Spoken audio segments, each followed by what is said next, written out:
Selamat datang Sobat Tani Wonogiri. Pernahkah kamu mendengar suara jangkrik di malam hari? Suara khas itu ternyata bukan hanya menenangkan, tapi juga menghasilkan sumber penghasilan yang menjanjikan.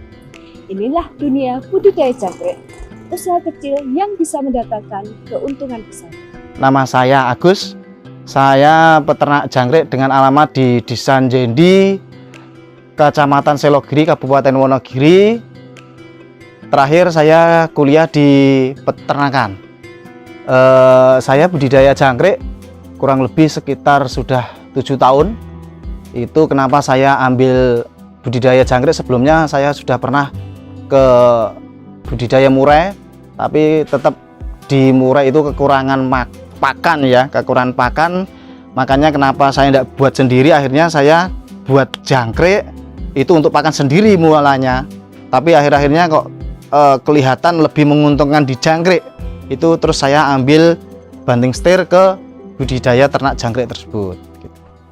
Terus kenapa saya ambil di budidaya jangkrik itu, emang di sini pertama itu memang banyak keuntungan. Dari keuntungan tersebut itu terutama peluang pasarnya yang sangat tinggi.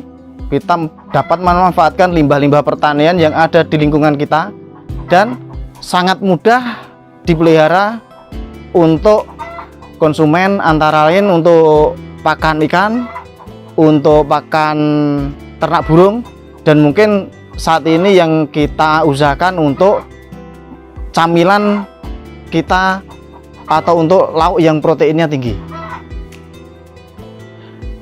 Ya, awal mula saya beternak jangkrik mulai dari coba-coba itu mungkin 2 box, 3 box. Alhamdulillah saat ini saya sudah budidaya di kandang saya sendiri itu sekitar 14 box, semua full sekitar 14 box. Terus saya punya mitra 3, ada di Wonogiri Kota itu 6 box, ada di Sukarjo 5 box, dan ada di Kaliancar itu ada 7 box.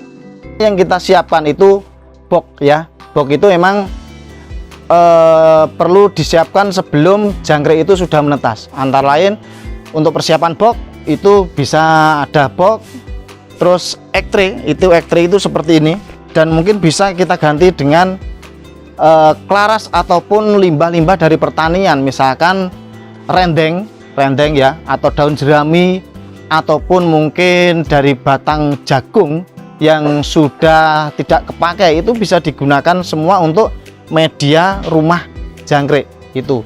Terus yang kedua, kita menyiapkan kandang yang mungkin butuh tempat kandang yang hangat, yang bisa memberi kenyamanan jangkrik untuk tumbuh supaya lebih bagus. Untuk masalah yang saya alami itu terutama emang kendala kita di suhu ya, di suhu atau di cuaca ekstrim. Kita tidak bisa menentukan kapan akan panas dan kapan akan hujan, apalagi di musim pancaroba itu sangat-sangat mengganggu di budidaya jangkrik. Makanya itu sebaiknya emang di budidaya jangkrik itu butuh tempat yang tertutup, sehingga kita bisa mengelola atau memanage lingkungan itu supaya jangkrik bisa tetap untuk tumbuh dan berkembang sebagaimana kebutuhan jangkrik tersebut. Terus yang kedua, untuk masalah hama, kita biasanya hama itu yang paling susah ditangani di burung gereja. Di burung gereja itu sekali datang bisa sangat mengganggu, karena selain burung gereja itu makan jangkrik, burung gereja itu akan mengganggu manakala jangkrik itu akan naik untuk makan makanan yang sudah disediakan. Masalah selanjutnya itu di budidaya jangkrik itu tikus, karena tikus itu sangat mengganggu dan sangat merusak egg tray.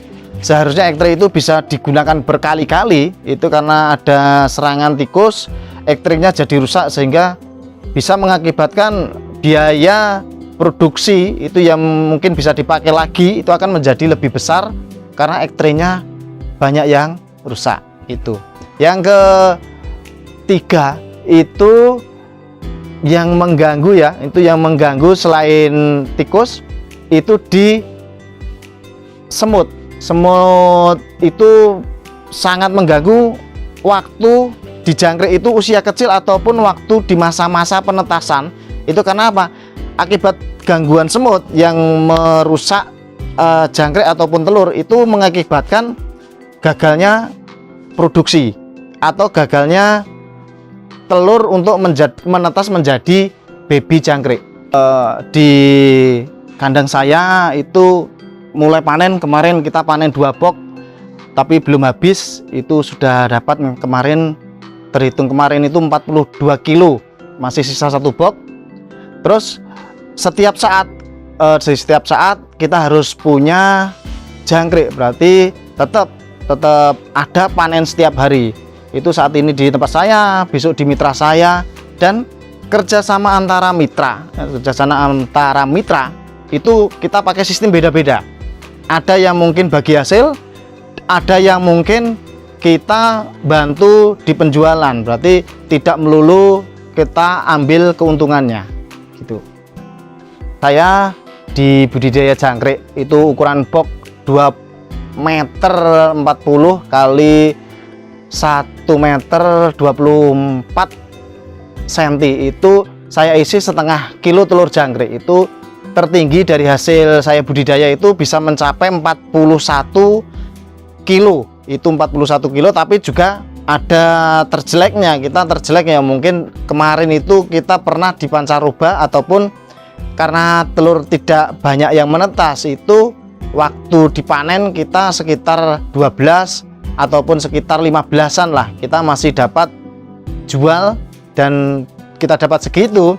Itu kita kemungkinan dari hitung-hitungan untung rugi, kita masih paling tidak kita masih di taraf impas. Kita rugi, misalkan rugi, kita cuma rugi di tenaga. Dalam pemasaran saya sampai saat ini saya punya kios, kita jual, saya punya outlet sekitar 14 kios pakan burung, dan ada peternak murai itu sekitar 6 peternak murai yang mungkin setiap hari, setiap saat membutuhkan jangkrik untuk pakan dan untuk dijual ke konsumen. Dalam penjualan karena kita jual sendiri, kita jual flat ya. Flat itu di harga 35 sampai 40. Nah, paling rendah itu 35, dan mungkin karena jaraknya jauh kita jual harga 40.000. Dan dalam kemitraan ya, saya membuat kemitraan sama teman-teman supaya tetap sama-sama bisa jalan, sama-sama bisa untung. Itu saya mempunyai 3 mitra itu ya tetap kita bagi untungnya.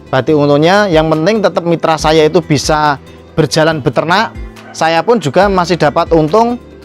Selain finansial juga keuntungan di konsumen itu, di saya itu tidak ada masa tenggang ataupun mungkin ada permintaan yang tidak terpenuhi.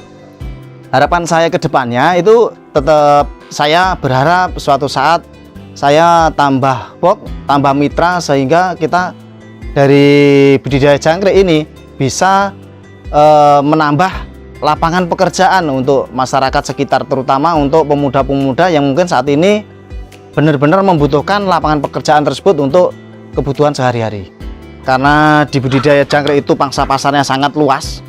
Terus budidaya jangkrik itu mudah, murah, dan pakan limbah di sekitar kita masih banyak. Maka dari itu budidaya jangkrik itu bisa menjadi alternatif usaha yang sangat menguntungkan bagi kita semua. Dengan modal kecil, perawatan mudah, dan permintaan pasar yang terus meningkat, budidaya jangkrik menjadi peluang usaha yang menjanjikan bagi siapapun yang ingin mencoba memulai bisnis dari rumah. Selamat mencoba!